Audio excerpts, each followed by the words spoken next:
Hi everyone. CTET aspirant कैसे हैं आप सभी लोग। सुबह की गुड मॉर्निंग। और मेरा सुबह का हाउस होल्ड इनफैक्ट सारा ही निपट चुका था। मेरा टाइम आज 11:27 है। 11:27 पे बेबी को सुला लेना और बीच में अपना किराने का सामान बिताना और अपनी ये वाली फाइल अंदर, इसमें मैंने अपने सारे डॉक्यूमेंट्स रखे हुए हैं। आप भी रख सकते हैं एज अ मतलब आप अच्छे से सेफली रहता है इसमें अपना और चीज़ रखने के लिए। तो मैंने अपना फॉर्म भरने के लिए ना कुछ चीज़ें दी थी। होप आपको सभी को वैसे पता ही होगा। उसमें हमें बस आधार कार्ड की आवश्यकता पड़ती है। होप उसमें आपकी कोई कमी ना हो। अगर उसमें कमी हुई तो आपका करेक्शन जो है, करेक्शन की डेट चल रही है, जो सीटेट फॉर्म भर रहे हैं करेक्शन की डेट भी आउट हो जाएगी। फिर आपका कुछ नहीं हो सकता, वो फॉर्म आपका गलत निकल सकता है। तो मैंने बस यहीं पे अपने सारे डॉक्यूमेंट्स दिए हैं, उनको अच्छे से चेक किया और फॉर्म भरने के लिए हस्बैंड को भेज दिया है। 12:03 हो गई थी गाइज। थोड़ा सा लेट हूँ 2 से 3 मिनट के लिए। तो फिर मैं अपनी डेस्क पर बैठी थी जहाँ पर मैं डेली पढ़ाई करती हूँ। एकांत में ही होती है जब सारे काम इधर होते। मैं सीटेट के आज 15 प्रैक्टिस सेट वाली बुक ले रही हूँ अपनी अरिहंत की। तो उससे मैं आज मैं सोल्व करके देखूँगी। बहुत से डाउट ऐसे होते हैं कि हमें लगता है कि हमने कुछ पढ़ा ही नहीं है, ये सोल्व करते जाते हैं तो उसके तहत हमारी ना प्रैक्टिस हो जाती है। चाहे हम सीटेट की बात कर लो या किसी भी कॉम्पिटेटिव एग्जाम की बात कर लो। तो वही चल रहा था यहाँ पे। आज मैं हिंदी का सेक्शन लूँगी। हिंदी जिसको बोलते हैं, मेरे दिए गए पद्यांश को ध्यान से पढ़िए। एग्जैक्ट्रा टाइप का जो पैराग्राफ आता है उसको पढ़ूंगी। इसको हिंदी को मैं 20 मिनट्स यहाँ पे दे रही हूँ। 20 मिनट्स देने का फ़ायदा है कि इसको हम अच्छे से कवर अप कर लेते हैं। सबसे ज़्यादा नंबर की तो हमारी जो मतलब CDP होती है वैसे तो, लेकिन यहाँ पर मैं SST थोड़ा हार्ड लग रहा है। तो फिलहाल तो मैं बस यही सोल्व कर रही हूँ और अपना पढ़ने बैठी। सो गाइस 12:05 का टाइम लेती हूँ और देखती हूँ मैं हिंदी को कितने टाइम में सॉल्व करते हैं। फिलहाल मैं अभी सॉल्व करने जा रही हूँ, आप भी सॉल्व कर सकते हैं।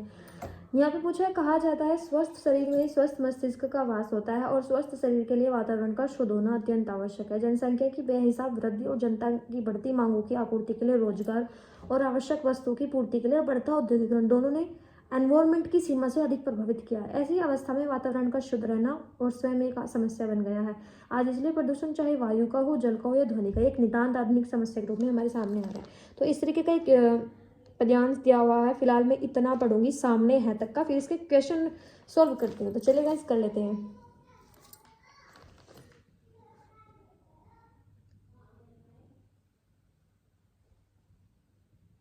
यहाँ पर एक क्वेश्चन है, गद्यांश के आधार पर स्वस्थ शरीर के लिए क्या आवश्यक है। फिर दिया हुआ है डेस्क। आप कमेंट में आंसर करके बताना। वैसे मैं लगा रही हूँ, अच्छा स्वास्थ्य, शुद्ध वातावरण, शुद्ध भावनाएं या शुद्ध मनोभाव। दूसरा क्वेश्चन है, वातावरण पर बुरा प्रभाव डालने वाले कौन से कारक हैं।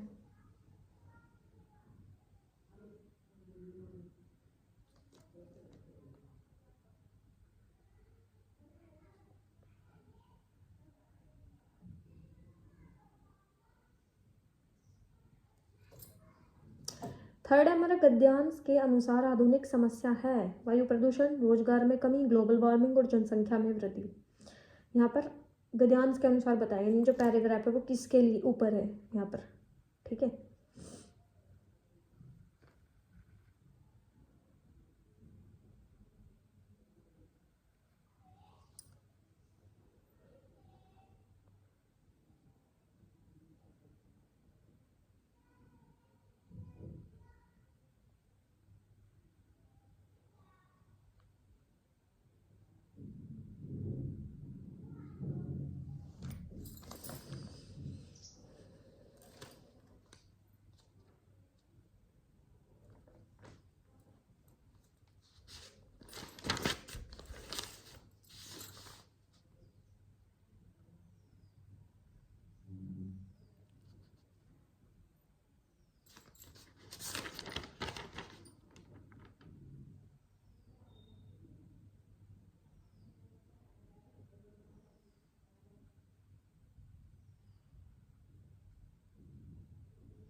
एक व्याकरणीय क्वेश्चन पूछा, नियंत्रित शब्द में प्रत्यय है।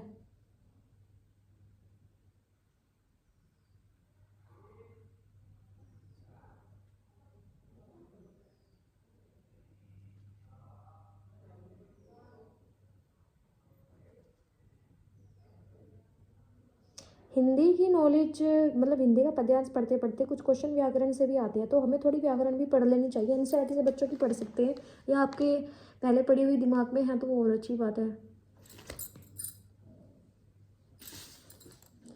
दशक में समास का भेद बताइए।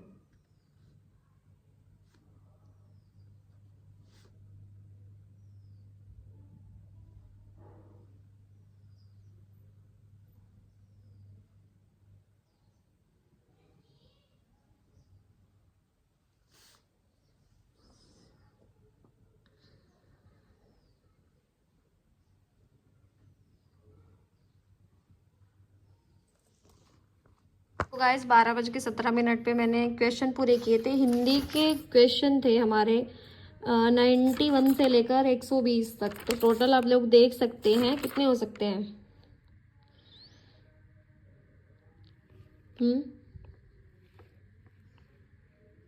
31 क्वेश्चन को मैंने सॉल्व किया। फिलहाल हम इनके आंसर देखते हैं कितना सही जाता है, कितना नहीं, नंबर कितने बनते हैं।